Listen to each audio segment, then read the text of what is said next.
any business idea actually had something written against it that started with the customer. It's going to transform how we do a lot of things in marketing. So curiosity will help you figure out, how are all these tools? How are they working? How are you using them? Are you experimenting with them? We train our teams to ask them about, well, what are they trying to do and what's important in their life, and then how's the technology fit? And I do really think that's great for SMEs, and they should be leaning into that and thinking about that. So as they scale, they don't have to scale as quickly or on the same budgets and get the same results that used to take us a lot of money, right? Welcome to Your CMO Mentor, the podcast from the Marketing Meetup, where the brightest minds in marketing share the lessons they'd pass on if you came to them for advice. Today, we're joined by Deborah Honig, who is the CCO of Samsung UK and Ireland, which is wicked to say. But James, I wasn't there for this in-person recording that you led with Deborah, but I know you came away buzzing from it. So what should folks be listening out for in this episode? Tell you what, brother, you missed out. She was brilliant. She was great, really, really great, and you missed out. This is the first CCO, Chief Customer Officer, we've had on Your CMO podcast, and whilst we're kind of bending the rules a little bit with that title, it's actually, what was really illuminating for me was I'd never spoken to a CCO before, and certainly not one in a company as big as Samsung. And it really highlighted the importance of having a team purely looking at solving the needs of the customer and purely getting into the brain of the customer. You've kind of got marketers who try and get into understanding, what needs they can solve, but then they have to go away and do creative work. Whereas the CCO role is almost, I see it as a bridge between sales and operations and marketing. It's like this role in the middle. And Deborah is 100% a customer officer. Like, everything she talks about is purely to do with the customer, which is brilliant. And I think one of the beautiful things at the end was, as we were walking out of the building, I said, "Oh, what does your afternoon look like?" And she said, "Oh, I'm off to our experience center just to go and hang out with some customers and just see what's going on in their world." And she wanted to, speak to the customers. And I was like, she's not trying to do this role from an ivory tower. She wants to speak to the customers, and she learnt that from when she worked for Howard Schultz at Starbucks, right back in the early days of her career. And they were massive fans of, getting into their cafes, speaking to their customers and understanding what's going on. And this is why I think she's so successful. I love it. I mean, it's one of those things, isn't it, that we speak about all the time as marketers, sort of speaking to your customers, but like someone who actually lives, breathes, and sort of follows the talk up with the action is actually relatively rare. And so, like, I know that you've referenced this conversation several times, just privately, with me since it, and I know that you've been really inspired by her. So it sounds like a great episode, and I'm looking forward to listening because I haven't heard it yet. It was really good, and people will know I was wearing a shirt. I was a bit nervous. I was like, "Ooh, this is a really important person." But then I got there, I was like, "No, you've got to look casual, James." So I untucked the shirt, so I just looked scruffy. I was having wardrobe worries, which is just ridiculous. I love that. Well, good for you, my friend. This is the kind of behind the scenes that people crave in these introductions. Fortunately, Deborah was just lovely, and I needn't have worried anyway, and I could have just gone in my trackies. But I love that. Well, let's head into the episode. Great. Hi, I'm Deborah Honig, and I'm the Chief Customer Officer for Samsung Electronics in the UK and Ireland. And what that means is that my job is to bring our company, our brand, and our products together on a technical and emotional level for our consumers. It's really integrating everything we do and bringing that to market in the best way we can. So covers your traditional, I'd say, CMO functions and jobs, and a whole bunch of other things that lead into a customer experience and how people experience us at each of the touch points. Nice. Okay. Well, I think we're going to dig into that shortly, because I've got questions around, a title is one thing and a job is something very different. But we're kind of asking, within this series, we're asking people the same things. And because we're linking this to mentorship, I'd be interested to know, if you were starting in marketing today, if you were mentoring somebody, what's the skill you would look to cultivate first? Do you know, one skill I would say hasn't changed. So I would have said this 20 years ago, 30 years ago, which is this curiosity for the consumer. Like, just really understanding the consumer that you're trying to serve. What is it that's happening in their lives? What is the role that you're trying to play?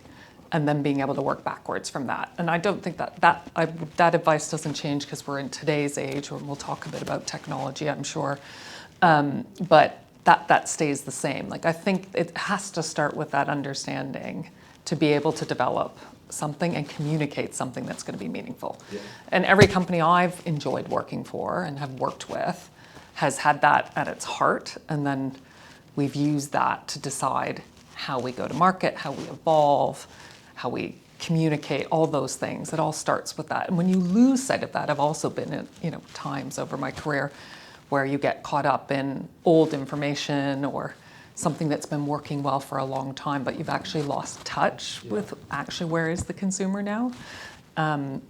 That's usually when you see the problems start to happen. Yeah. So, I love that. I love the fact that you can, it's such a, it just proves why you're a chief customer officer, because even though it's like marketing, I guess, it's kind of like, well, that's what it's all about. Yeah, it's fundamentally. And I think I said when a couple of years ago when I joined, I was thinking about it, and it's as true now. It's like, if you can't walk a day in the shoes of your customer, whatever customer that is, and sometimes in a business like ours is quite broad, then it's pretty hard to be able to say you're serving them. Yeah, exactly. No, I love that.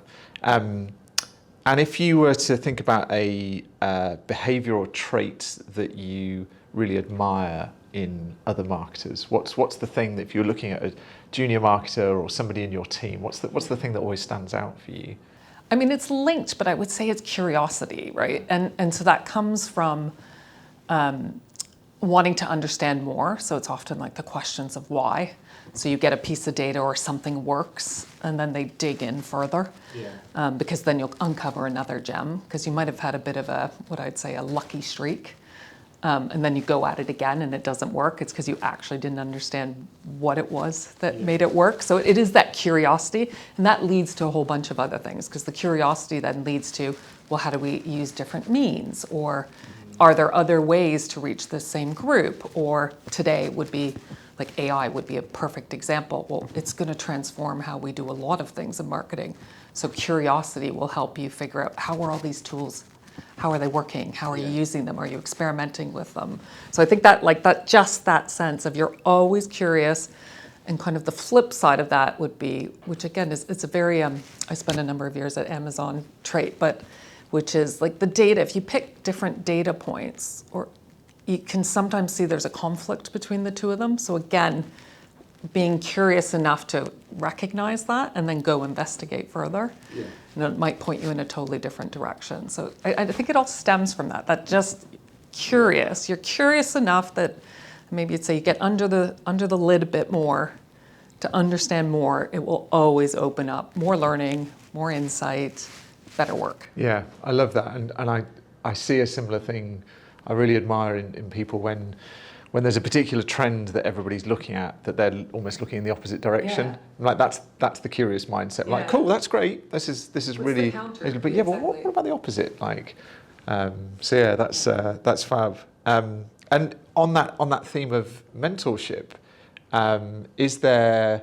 This is a two-pronged question. Is there anybody you would have as a mentor that you would love, or whether you've had mentors that you've learned sort of key things from? Like, is there anybody that springs to mind? I feel super fortunate because I've had a number of amazing mentors, whether they always knew it or not, through my career. So I definitely believe in this tribe idea. Like, you build yourself or a board idea. Like, there's a group of people that there are different things you'll learn from each of them, and they're equally valuable. So actually, I was thinking about this the other day, and like a woman like Julia Goldman will come to mind. She's the CMO and Chief Product Officer of Lego. She's been in that role for 10 years, which is a long time in that type of I think probably one of the longest tenured CMOs you'll see. And I spoke on a panel with her last year at Cannes, and I just loved the way she talked about Lego reaching back into its heritage, having that emotional connection with people through play, the learning journey, not just for children, but for adults, and how she's taken that brand and that company through that transition period from it was a bit in trouble 10 years ago to the might that it's returned to now. So she's definitely a trailblazer. We were speaking at a female quotient event, and she really talked about bringing her whole self and the advantage that gave her in that situation to it. I mean, it is an advantage, but also such a tough thing to be the only female. There's a lady that I think is going to be on this series as well, called Christina, who is the CMO of Rafa, which is a cycling clothing brand. And she talked about when she first entered the industry, it wasn't with Rafa, it was another cycling brand. It was just a great big boardroom of middle-aged white guys, and she was like, oh, okay, this is going to be like, it's an opportunity, but also like a real battle for her. And that brand has really transformed how it communicates. And I think that's like largely down to having a champion like Christina in there. Absolutely. And I'm a cyclist, and I am a Rafa aficionado. And they did a great job. I mean, I think it's another piece where we talk about, as a marketer and a consumer person, build community. So I felt like one of the things that she did, and the business and the brand did well for men, and then she transferred that into women, was to build a women's cycling community and really give people the confidence and the camaraderie you needed to get into the sport and feel comfortable. Because it's quite a hard sport to get into when the peloton of men are running at 50 miles an hour and you've never been on a bike. And they really did a great job, I think, of bringing a lot of women into the sport by building community, not just selling the product. Yeah, exactly that. So that's actually, So those are definitely the type of women. Thinking about sport, Serena Vegman, captain or manager of the England women's football team. I mean, she is as calm as you can get under tough circumstances, obviously victorious in a lot of the work she's done. We just did an interview with the VP of marketing for Adobe, and they're the sort of title sponsor, and exactly the same, brands sort of championing. Yeah, and such an impressive, I think, as a role model, really values-based, and that's what she drives into it. And we know as companies and as brands that if you don't have a set of values that you communicate but you live by, it's very difficult for people to trust you. And fundamentally, people will buy from brands that they trust, and that makes sense. So I think that's another great, but there are also men in that list. I would say, if I think about Microsoft, Satya Nadella, I mean, he took over that company 10 years ago and said, I don't have all the answers. I don't know that many CEOs that do that, and has transformed Microsoft into an amazingly forerunner in what we're doing, right? AI and all the technology space. It's the humility, isn't it, that goes with leadership that actually seems to be this kind of superpower. Putting the team on the pedestal, and I'm like, those are the people that I tend to look out for. Asking the right questions. I mean, there's no doubt, and you still need to be decisive at the right points, which he clearly is, but to leave the right space to have things percolate. So I would say that you ask people who don't agree with what you might think is the vision. They often give you your most valuable input. I feel like that's the kind of leadership he exemplified when he was doing that. So if you're sort of the final intro question, if you're thinking about your early career, what advice do you wish you'd had, thinking back to when you started? What's the thing that you wish you'd known? I think I would say a bit of this idea of like a little bit more about being more brave, less perfect, like that idea.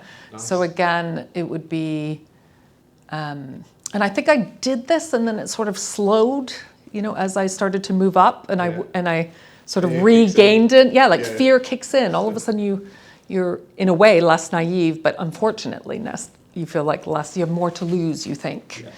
And I actually think if I look at my most creative, inspiring moments in that career journey, it was during the periods where I was really brave. I was really willing to be, a different voice in the room, willing to, and without even thinking that I was doing that, just going after what was really going to make a difference for the brand, for the company, for the people, which we all like to think we're doing all the time. But I think if you actually assess yourself in an ongoing way, you'll see when that kind of risk aversity starts to creep in, right? Because our job fundamentally is to nurture a culture of fearless thinkers, right? And challenge the status quo in order to do something different and better for our consumers, and that requires that freedom, doesn't it? I love that, and I love we've got a very small team, but we brought somebody on recently who's young and early on in her career, but we love just the fact that she's bringing a completely different viewpoint on things, and the ideas are coming thick and fast, and some of them are like a little bit left field, and we kind of gently sort of bring it back to centre. But when you're doing the same thing for years and years and years, your worldview starts to go like this, and I'm like, we need that fresh energy coming up from underneath. So I think that's great advice for those kind of starting out, which is fab. So CCO, when Joe first said, we're going to be meeting the CCO of Samsung, it's really exciting. But I was like, oh, okay, what does that mean? Because a customer, you've got sales, you've got marketing, you've got operations. Like, your customer spans all of that. And so I'd guess I'd be really interested to just uncover what that actually means as a brand. You mentioned it at the beginning, but just to dig a little bit deeper. No, I think it's a great question, and I think the title, like many, will mean different things at different in terms of its actual functional makeup might be different at different places. But I do think at the heart of anyone who's in a role like this, it is to literally put the customer at the heart of what the business is doing. And whether that's through the understanding of the customer, through the targets and what you might call scorecards and goals that we all set, make sure that that's aligned across the business, and through the projects that you might lead or the task forces to kind of drive improvement in any of those. That will be I would imagine, anyone who's sitting in a role like a customer officer role. And then how you power that probably depends on the makeup of your role. So in my case, I have a number of direct functions that feed into that are in my team. So all the corporate marketing, CMO functions that I run day to day, which would include your brand marketing and your PR and communications and crisis and those elements, as well as a number of our direct retail components. So we have experience stores where people come in and get what we think is the pinnacle of the experience that we want them to have when they touch our brand and get to use our products and see how it fits into their lifestyle, or have a problem with a product and we help fix it, or we can educate them and host communities in them. So I have elements like that, as well as in my case, I have elements of my role which are more sales leaning, which include anywhere where we're integrating across our divisions and showing up with a channel partner or a brand partner or a business partner. Because traditionally, and a lot of businesses are like that, we go to market by product division, whereas my function and my team represents the brand and all of our products and services. And so that's the way we pull it together. But it's still everybody's job, and part of my job is to make everybody's job to serve the customer. It's not only me or my direct team's job, and part of my role is really making sure everyone understands that and they live that, because if only I do it, but it's not going to get the job done. And so that's also quite important. Like when you have a role like that, I like to live and make sure it lives, that it doesn't mean it's now only my job or my team's job. Yeah. I'm in some ways evangelizing it, equipping, setting the targets, because we know what doesn't get measured doesn't happen, and then helping drive some of the functions directly and some of the work indirectly through a myriad of amazing other teams that are working in the business every day. So it's quite an integrated role. Yeah, well, it makes real sense because I'm like, one of the things that we hear a lot is that, you know, the marketing department doesn't always have a seat at the table, Right. Or isn't taken seriously enough because they may be, you know, if they're kind of butting heads with the finance team, Right. or, you know, you've got sales saying one thing and marketing saying the other, and it's quite difficult to integrate marketing somehow sometimes into the organisation. But I love the fact that you put the sort of the chief customer officer, and it's like, well, actually, you're not just marketing. No. You sit everywhere, Yeah. and that not only helps integrate that department, but it also informs that department, Yeah. which is because you've got a seat at the table, which is And we go the such other a way. great I'm role. very conscious of the real you know, needs to operationalize and drive sales. And we look at the impact of what we're having across the whole funnel quite seamlessly. So yeah, it's definitely helpful to also have the integrated bit, because you're right, sometimes there is a tendency when things get tough, for example, to dismiss the idea of upper funnel brand marketing and marketing as the term I always laugh at is that, you know, we need to be more commercial, is what people will often say when they're dismissing marketing. And it always just makes me sort of with a hard smile when they say that. I said, well, marketing is very commercial. Yeah. But but the way you then support that conversation really starts to be by connecting everything back in the conversation, and then really aligning. I'd say, you know, you can, as you do your marketing work, move things from being more, you know, as we talk about, like upper funnel, more brand, longer term pieces into more immediate purchase intent and purchase drivers, and you can be flexible at times in terms of the mix.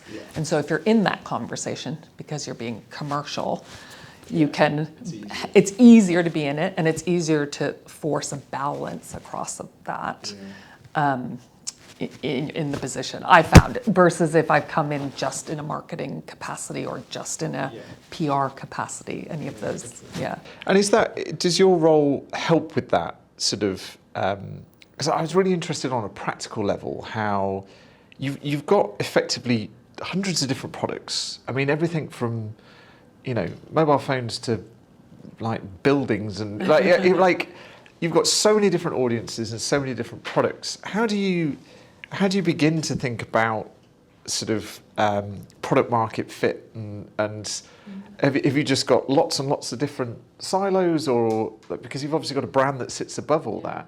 How do you manage that? Like, it's such a big thing to me that I'm like, I wouldn't even know where to begin. I think, you know, in the core of it, most of us use a lot of these products. Like, you know, think of yourself as a consumer every day. Actually, and even though it's quite a few different products, you do use them. You go from your home, where you're using your washing machine and your TV, to your tablet, to your phone, right? So, and then to your office, where you're using a laptop and a monitor. So you actually, in a given day, and climate solutions that, you know, like your aircon and your heating. So what's amazing, what I love about it is actually we cover your day, and your life in that sense. And so actually, as I think about stepping into a consumer's life, it's really easy because I actually do have a product portfolio that covers their life. And now, given that we're at the forefront of using things like our AI technology to really enhance how those things connect, and really enhance not just what an individual device does for you, but how you live your day and go from these different work to play to home to a different activity. we actually have the ability to really help and step into that space. So it's the perfect time and the perfect portfolio on which to do it with. So I really focus on, different consumer groups and how we fit into that lifestyle. And it means I cut across a lot of our commercial divisions to do that. Yeah, and I guess the product is almost just the tool in order to get the job done. Yeah. So what's the problem we're trying to solve? Exactly. And then, there's 2 or 3 things that could help you with that. Yeah, and fundamentally, every one of our products Samsung is an amazing R&D company that develops fantastic technology I think at the forefront of it, which is why it was a no-brainer for me to come at this time. But also, technology is such an important enabler in our lives and such an emotive topic now. 10 years ago, you wouldn't have said that. Yeah. You'd say they were individual gadgets and you use them and some people were really into them. Now it's fundamentally woven into the fabric of how we live. And we think about it as an opportunity to do that in a way where the technology, the more amazing it is and the more capable it is, the more you have it in the background in a funny way, and you come as the consumer in your life into the foreground. So it's again a perfect portfolio and brand to work with at a time where I would like to be in a role where we're solving a consumer's, like we're helping make a consumer's lifestyle simpler, more enjoyable, more present, giving them time back, all those things. We actually have the technology to do it. And now we need to help consumers understand how they can do that with our technology and enter it in whichever category they're going to enter it, right? Because you don't fill your house or your life with technology all at once. It comes in stages. And so if you're, now going to enter it, you need to, buy a new washing machine. Okay, well, let's enter it there, right? Yeah. And when you're going to buy that washing machine, we know from talking to consumers that they don't want more gadgets on it. They want to think less about the washing machine. So we've invented and innovated a washing machine that means you don't think when you throw your laundry in. It does it for you, right? And we can schedule it, or you can schedule it. Like it just becomes less of something you think about. That's an example of an insight turned into innovation in the technology. And if you want someone else, if you want to link that to the rest of your life, we can do that based on timing or who needs to know or when the energy is cheaper. We can do all that now. Yeah, that's really cool. I think that's like we've got an AI series coming up, and probably by the time this comes out, we'll be finished. But it is like the way that we look at AI in our business is like, how is it just removing things from that we don't want to be doing, that like administrative tasks that takes lots of heavy load, that jobs that nobody really wants to do, and just slows you down, so that we can focus on the stuff that we're really good at. And that's, I guess, it's when it comes to like a washing machine, it's like, which setting for which thing, and actually I need to pop out and how long, and if you exactly. can just go boop, or if you threw it in and you laughed and you went, oh, I forgot to turn it on, you can go boop. Right? There's all those. You're properly starting with the customer problem. Yeah. And I think we started all with time, right? Because everyone's like, we're all short of time. And that's definitely one of the big benefits that we think about, that we're trying to bring people. But actually, I think through our latest research, have shifted to like your mind, how much space, like people want to free up their mind to focus on other things as well. So it's not just time, it's just other, you think about how many decisions you make in a day. So that's what we've really seen as the next level insight. It's not just time, it's mind, space. And again, we can use the technology. We're in such an integrated part of people's lives to help with that too. Not just time, not just energy, money, but headspace. Because actually, it connects. It will grow our technology, and if you're connected, it will get more intuitive, not intrusive, but intuitive. It will make you have to do less, more over time, if that makes sense. That's the goal, because then we all get to be It's not that we do less, because that's the other thing. It's like we used to think, oh, it's because people want to do less. Actually, people don't want to do less. They just want to do less of the things they that we now need to do, and more of the things we really want to do. And how do you? So, are there any sort of like? You've got lots and lots of different customers that you're effectively talking to. How do you get to understand those problems? Is there a cheat code? Is there a quick way of going, right? Well, actually, we've got 1,000 different customer types. We need to understand them all. Are there quick ways? I mean, for us in a small business, like we always just try and speak to our community, and we go, what are the problems you're having in marketing? And then we think backwards, like, how do we solve them? Like, how does it work with an organisation as big as yours? Are there cheat codes, or not really? Well, no, but I think one of the things we have now is we have so many different touch points.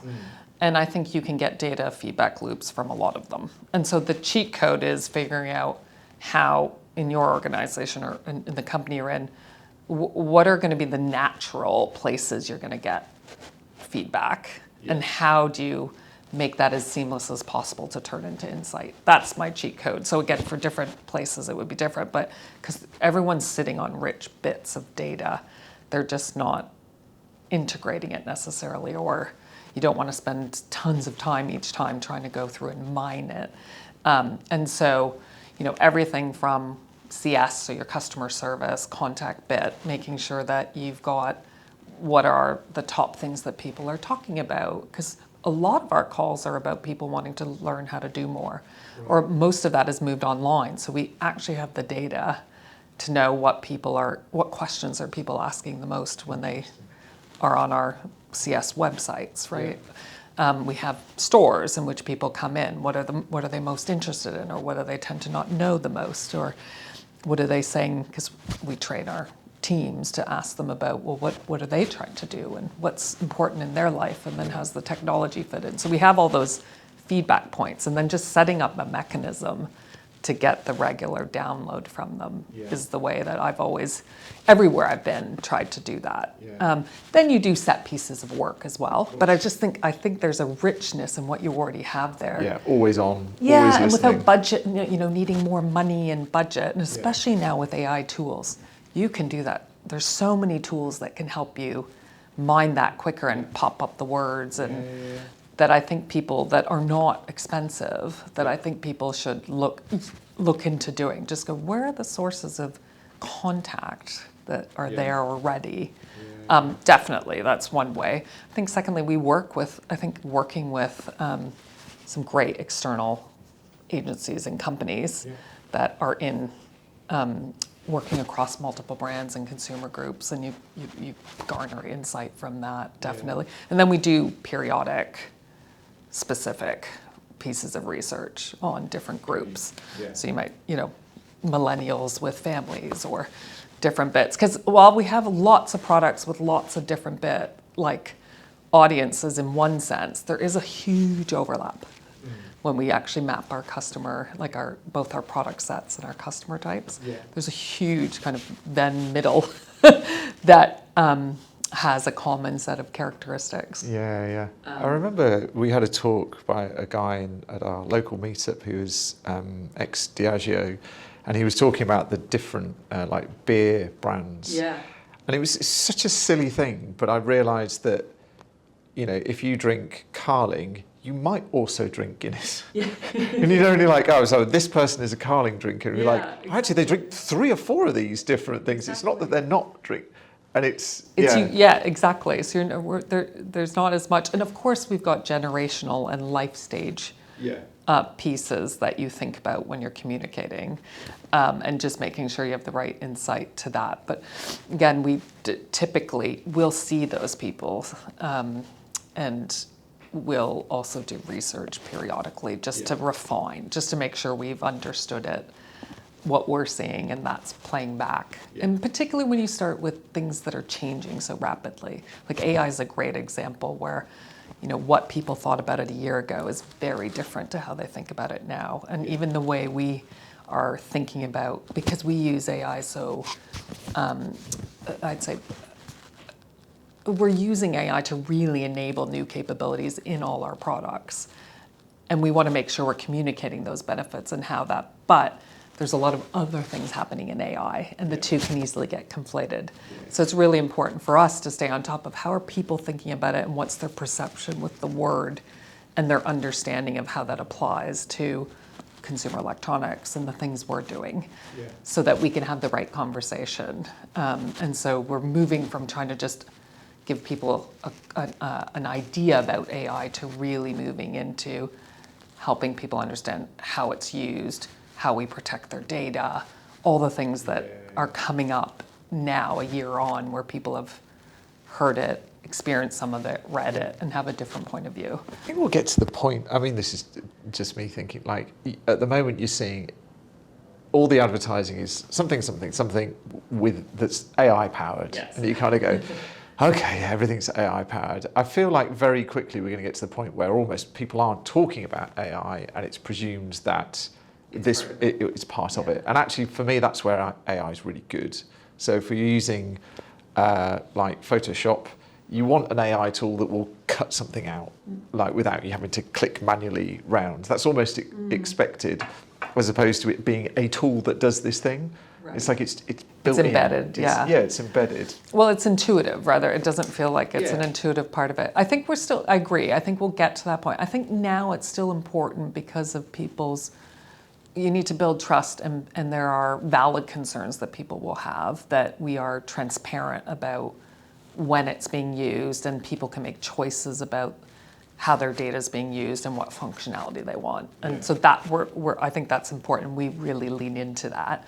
And a lot of the work we do, we actually spend a lot of time putting capability on device, which is extra investment and extra quality required to do that. But that also gives people peace of mind, and we think that's quite important. But again, everyone will evolve. The industry will evolve, but we have to move with the consumers in that sense. Right? Is that like you've mentioned trust a couple of times, and it feels like that is an insight where you've gone, hang on, people are a bit sort of dubious about AI, or they're unsure, it's making them feel uneasy. Is that just something that's built into what you're talking about, or is that something that's sort of strategically you're like, right, we need to build more trust around the products and services that we're releasing because people are nervous about AI? Or well, I think it's both. I would say, like, trust. I mean, we know that when things are changing, trust becomes a really important, even more important quality that you have to bring people with you. And if there's a moment of where they think, oh, actually you're using something in a way that I didn't want you to or understand you then trust gets broken. So I think because the technology and what it can do is evolving so rapidly, there's more risk in that during this period with any big transition, in particular a technology transition. So that's why one reason I'm more focused on it, because I think people are inherently, as you said, is it built in? Are they already using it? But then you know they might not have expected that they might get a certain personalization. Like, so we think it's great. We've given them a really personalized ad, for example. But then they think, well, how did you know? Yeah, where's that come from? Where's that come from? Yeah. And so that might not be what they expected. So I think it's quite important that you walk that transition. Yeah, you take them on the journey. And you take them on the journey. And I also think it's really important that people know and get to choose how they're, like and think that their data can be protected and they have choice about it, right? And we focus a lot on that. We have a lot of, and we build safeguards in, and that's part of it. But then on the other side, the insight is that because consumers are now at the stage where they're more educated on AI to some degree, they do know that different things are happening, and they want you, at least a lot of people we've seen, want you to be more explicit. Yeah, I love for that. now. That, again, in 2 years, that it's going to evolve. That could evolve as it becomes more readily available, more built in. So I think, and then the benefits, right? People will yield more of the benefits of it in which case you're willing to do a value exchange that's different, right? And I think something I've heard, a lot of creator communities talk about. You need the right value exchange to happen in order for people to say, well, you have my data for this and I get this benefit, right? So I think that's what's, for a lot of people, it's being established in this space. One of the things that I think we can do and really focus on now as part of that trust element is move from thinking about audiences and targets to communities. So that's the other thing we're quite focused on is, what are the communities you're serving? How do you define them? And what are you really going to do to add value to them? That's actually the key to the next phase, I think, of marketing. And people have been, they've been exploring this, but I think in a more superficial way. As in, someone comes in and now we have a running community and we do some runs. If you look how it's evolved now, I think both Nike and Adidas have done a great job of truly building sort of communities of people that understand runners, for example, what they need to keep going, how they stay motivated, not just from the group run, but to the events, to the inspiration and all of that. And with heroes and athletes and influencers that kind of put that energy and excitement back into that community, but keeping it 360, or 360 marketing, 365 days, but being there, right? Because actually that is what the runner needs, right? You start training long before the, London Marathon. Right. So if the only time you show up for the community is just before the London Marathon, you haven't really shown up for a running community. Yeah, right? Exactly that. You showed up for the event, right? And then we talk about community, obviously, because we're building one. But it's people. You get asked, how do you build a big community or an engaged community? And we always ask, why do you want to build one? And then they don't want to say it, but it's just because I want to sell stuff to them. And it's just but if that's your only purpose, then you're kind of missing the point of what community is about. And so our advice is if you want to build a sales channel, don't build a community, build a sales channel. Right. Whereas community just seems so much more than that, because it becomes self-fulfilling. And if you're the person that's helped create that, in the same way we'll have local events going on around the world that we don't know what's going on there so much, but it's for the people that are running them, and it's for the people that come to them, and they build connections, and but we've just been the brand that's helped them do that, and that feels important. So I love that. You talked, you've worked for Amazon, and I'm sure there's lots of interesting insights in there, but one of the things that always sort of stuck with me as a story that comes from Amazon, whether it's true or not, I don't know, is this empty chair in meetings, which is the reminder that the customer is in the room. How do you bring your customers into the conversation? We've touched on it before, but are there, you've got your stores and the sort of people on the front line talking to customers, but when you're in a boardroom or a creative team that's disconnected, how do you go about sort of bringing that customer into the room? Yeah, it's a great question. I think in different circumstances, I do it slightly differently. But one thing is setting up. Amazon's a great example of this. Is setting up a method by which the customer always shows up in the way people work. And so at Amazon, you have a chair in the room, or the way that ideas got approved or business concepts got approved was, we had a PR FAQ. You had to write starting back from the customer. It went customer back. So that's how we worked internally. Any business idea actually had something written against it that started with the customer.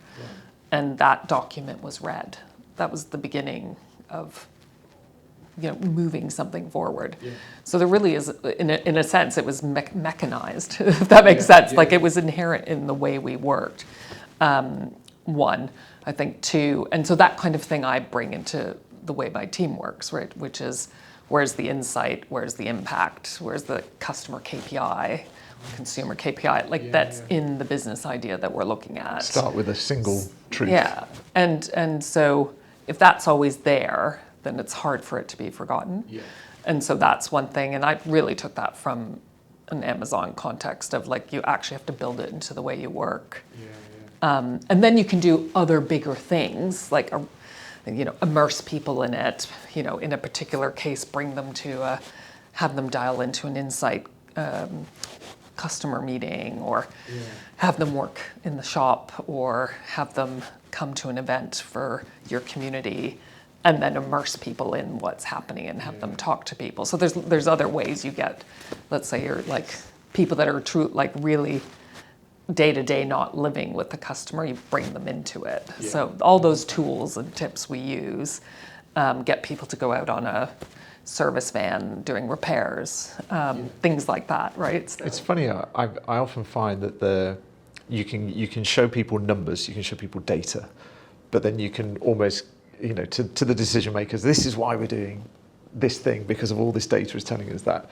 But it's almost the story from somebody who's been on a service call to go and see Mr. Miggins or Mrs. Miggins who have had a problem with that story is more compelling sometimes than a whole raft of data. Or you use the story and then you go, and it's not just a one-off, here's the data. So I think just being really good about bringing both sides. Like our brains are, as we know, like we always say right and left brain, and there's art and science to it. So the bringing it to life, finding ways to bring it to life does do a lot. And I think the bigger a company you are, the more disconnected you naturally get from the customer as you go up. Like, so you have to build in ways programmatically to do it. Whereas when you're small, everybody sort of is on the call face, aren't they? So I just think it doesn't mean the companies are bad. It's just natural to happen. The more complex, the bigger the company gets, the more you have to think about how you're going to ensure that continues to happen.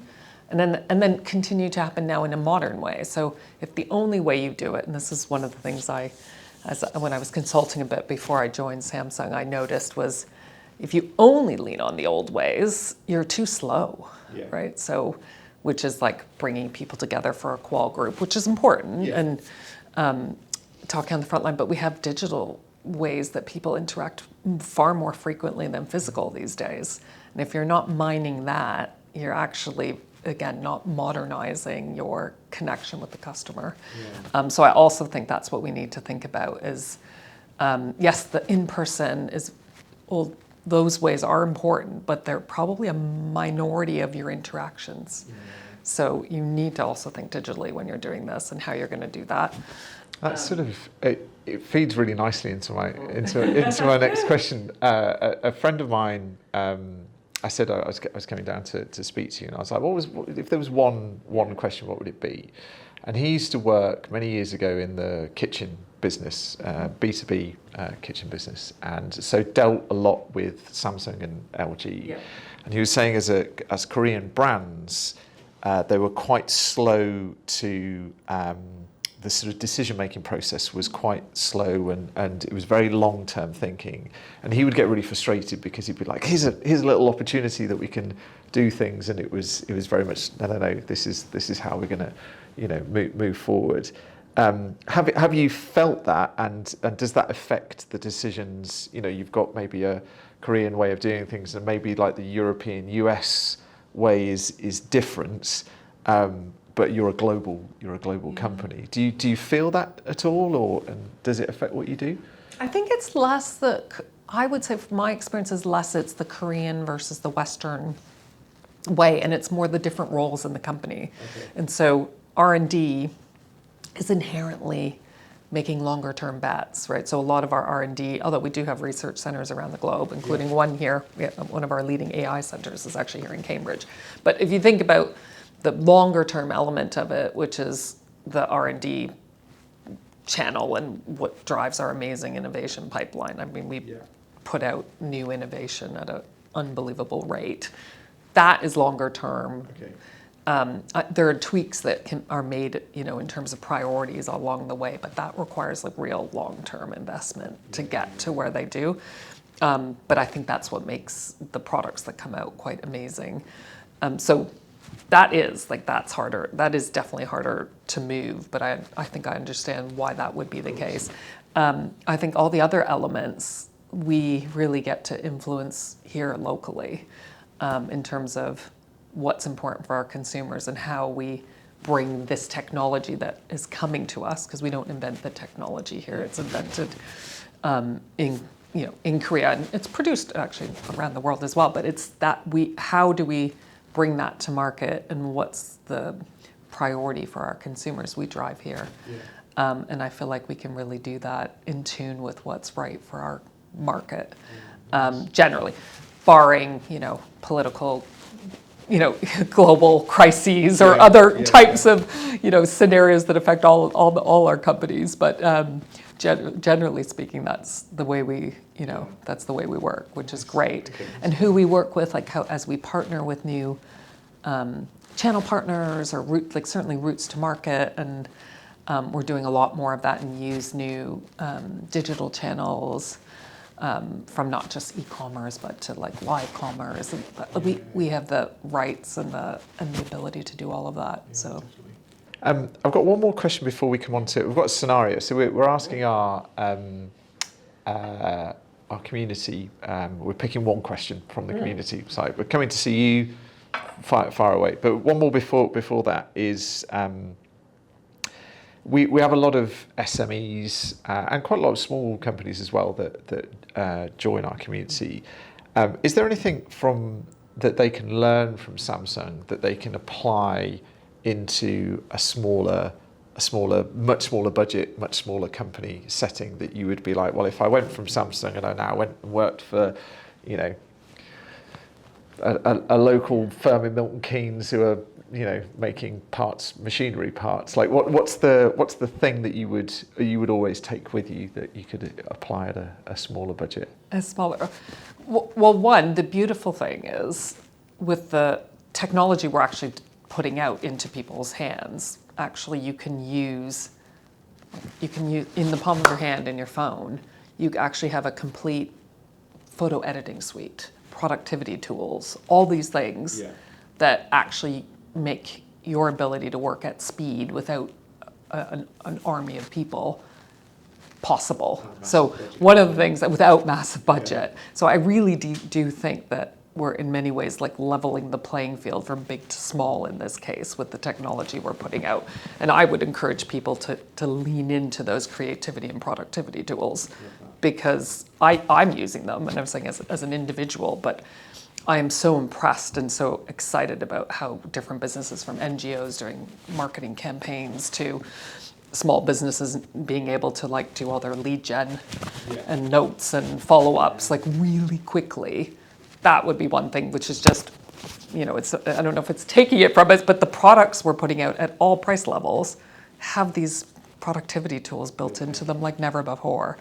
And I do really think that's great for SMEs, and they should be leaning into that and thinking about that. So as they scale, they don't have to scale as quickly or on the same budgets and get the same results that used to take us a lot of money, right? So that's definitely the case. And then I just think, you have, big versus small, you should have an ability to move at speed with decisions. So while I think for a large company, we move relatively quickly in making decisions, compared to a small company, we're probably slow. And I just think, again, I would lean into that. So especially with the tools you now have, your ability to get on cultural trends and whatever, depending on your audience, again, and who's your target, but your ability to like lean into what's really relevant for consumers right now, and especially if it's meaningful to what you're delivering, and communicate and be part of that with consumers, I think is where I would, as a marketer in particular, and someone who's a consumer advocate, that's where I would spend more time. And you have the tools now to do that in a way you couldn't, was harder to do before. And so I think certainly from a marketing, customer lens, that's where I would go. And then the last thing, it's advice small or big, which is, we don't sell products and services ultimately. We people buy into your company and your brand because of what that package is, right? It's the lifestyle, or it's the overall value they think they'll get out of those products and services, and how that moves them forward. Yeah.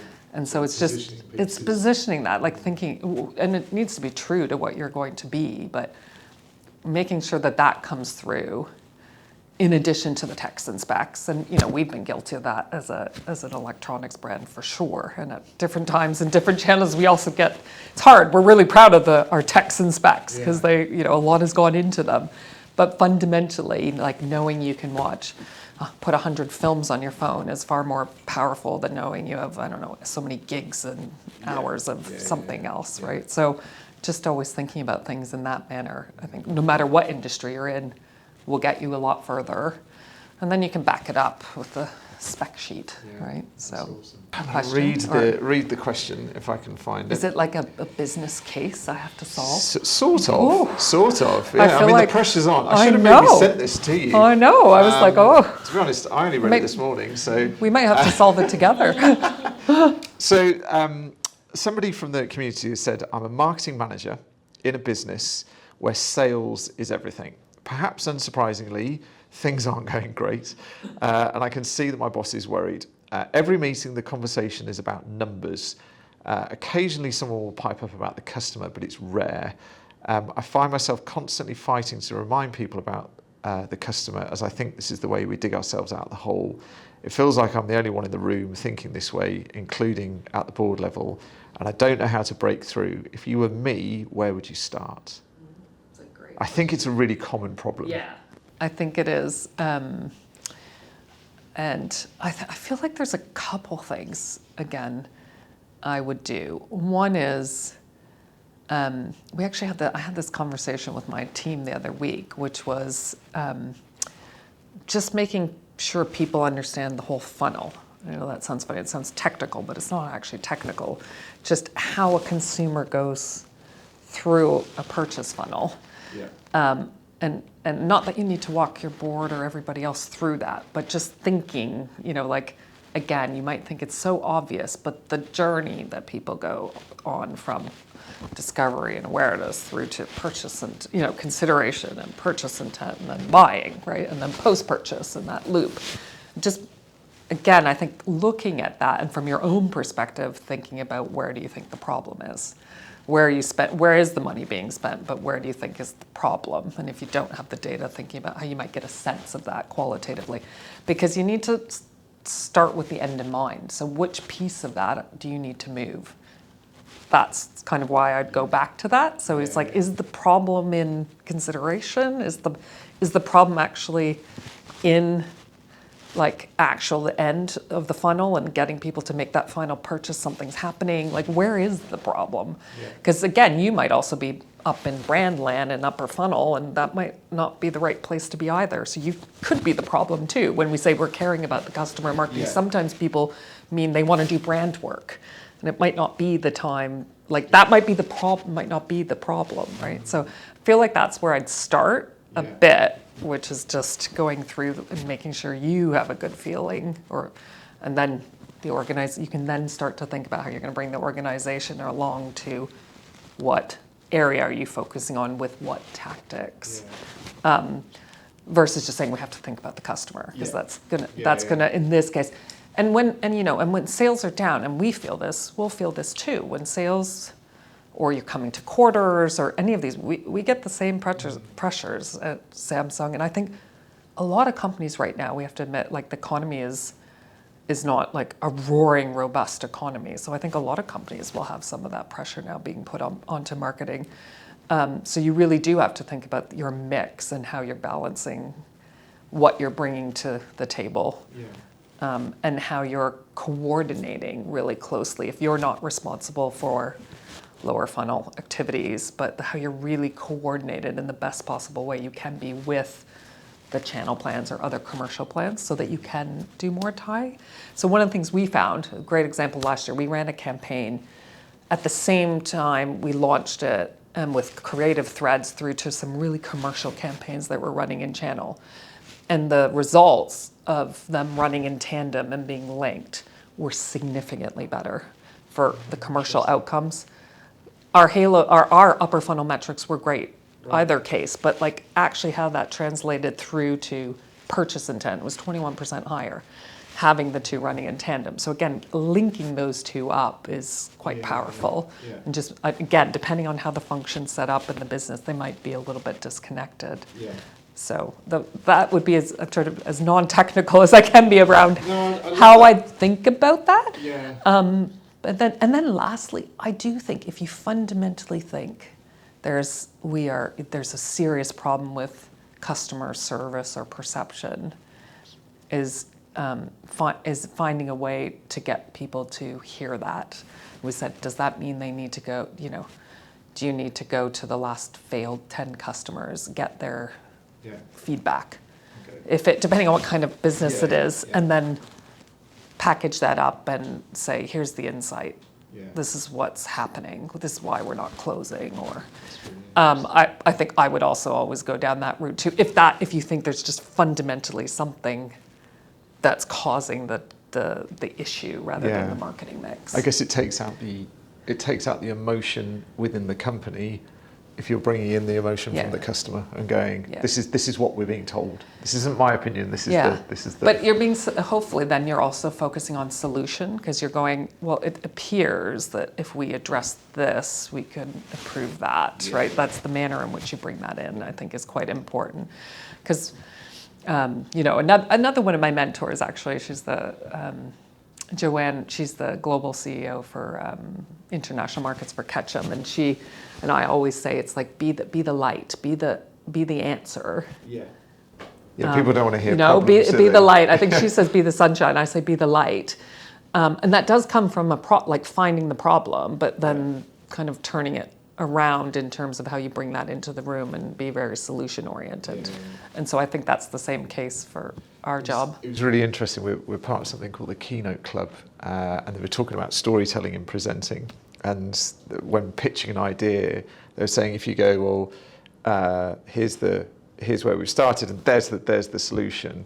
You're taking them on a fairly sort of uninteresting journey. Whereas if you take them into the problem, and it's you're in the hole, out the hole thing, then that journey seems like such more of a greater. Because you've taken them down. Yeah, I like them. This is why it's really bad. We're like, oh my God, we need to solve this problem. We do, and here's our solution, kind of thing. So I thought it was really interesting. That's been brilliant. Thank you so much for spending the time. I just love all the experience that's come with all the different jobs you've done, and I know there'll be plenty of folks in the community who will have got lots of value out of today. So, well, thanks for having me. Thank you very much. Cool.